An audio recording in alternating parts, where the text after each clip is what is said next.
Man, this women's basketball storyline was everywhere yesterday. Got to first take. Oh, it was dominated first take. Like they talked about that for probably 30 minutes. I mean, it was every single talking head show was either leading with it, or it was the second story was the LSU South Carolina game and some type of reaction from it. My problem with this is like, yeah, I guess the comments was out of line for however you view that, but I like, let's say Nick Saban would have said that about Brian Kelly, or like said that about an LSU player, like some LSU player attacked Jalen Milroe after the game. Let's say Mason Smith attacked Jalen Milroe. If he said, "Oh, I wish Mason would have went at J.C. Latham starting right tackle," like nobody would have batted an eye. It would just been like, yeah, Mason Smith probably should have went at the offensive lineman that he went against every play instead of going at the quarterback. But because it's women's basketball and it's Kim Mulkey, and everything Kim Mulkey says is going to get put up in the media 10 times, magnified and everything else, that it just got, I guess, the national recognition that it did. But I just feel like it's because it's a women's coach saying that about women's basketball. Like I like that's the only reason I think they put it up there. Oh, and because it's Kim Mulkey. Without question, this is electrically charged because it's Kim Mulkey. Yeah. I mean, make no mistake about it.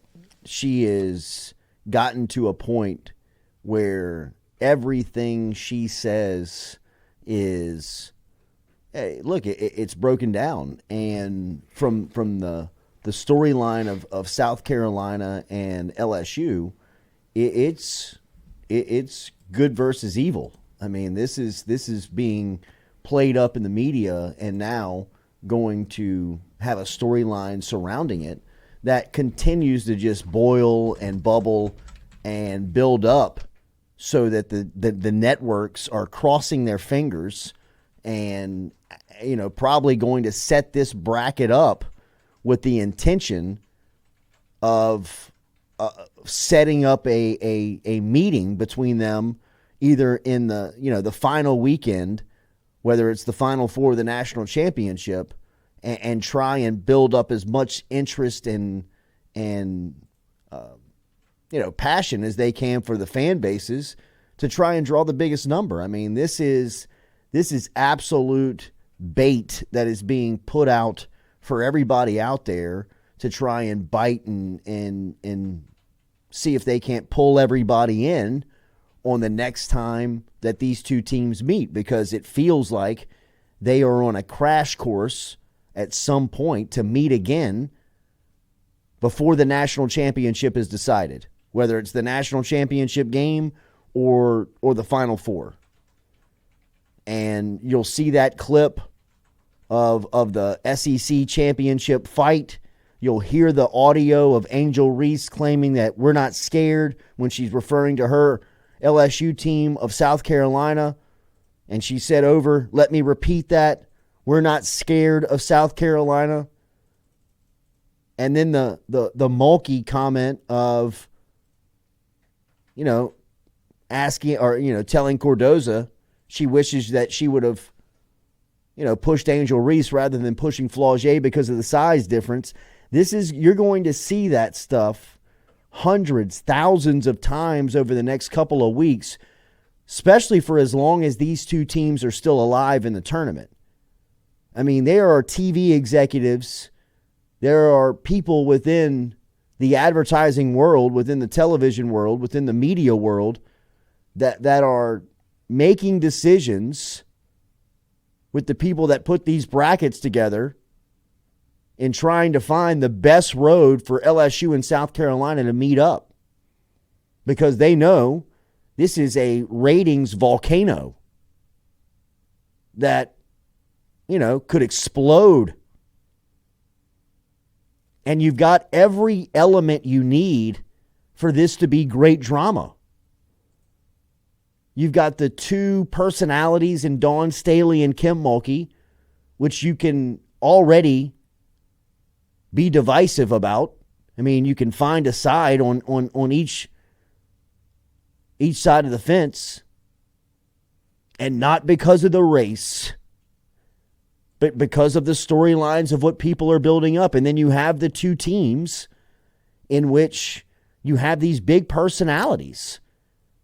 You have two teams who are not scared of the microphone and the camera and like to bark and talk and bring attention. They have huge followings on social media. It's potentially it's a Super Bowl type number that you're talking about if South Carolina and LSU could meet up again. And I mean, it's great drama. Yeah. Man, I'm pulling for it. I hope it happens. Charles County Matter says Mulkey's comments was not the right thing to say.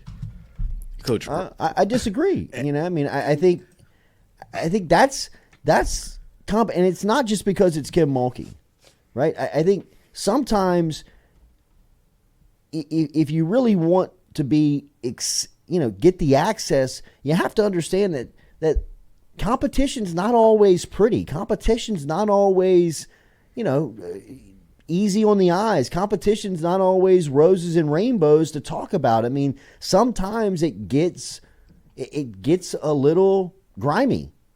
And you never want it to boil over to fighting on the floor, on the field, in the game. Sometimes emotions go there where it can get a little testy. And I don't think that was a huge brawl on Sunday, right? That was a test of emotions that boiled over a little bit. It was built up because of the way that the game was being played and a lot of the ways that the game was being officiated. I mean, that's a physical game. People were getting banged around, pushed around. I mean, they were going back and forth at one another. If the referees were going to allow them to play, which they did, I mean, it was both sides they were being allowed to play for the most part. Then it got a little tic-tac where, I would say South Carolina got the bigger whistle calls, but, officiating, I thought had more to do with the fighting than really the personalities of the game. But you have every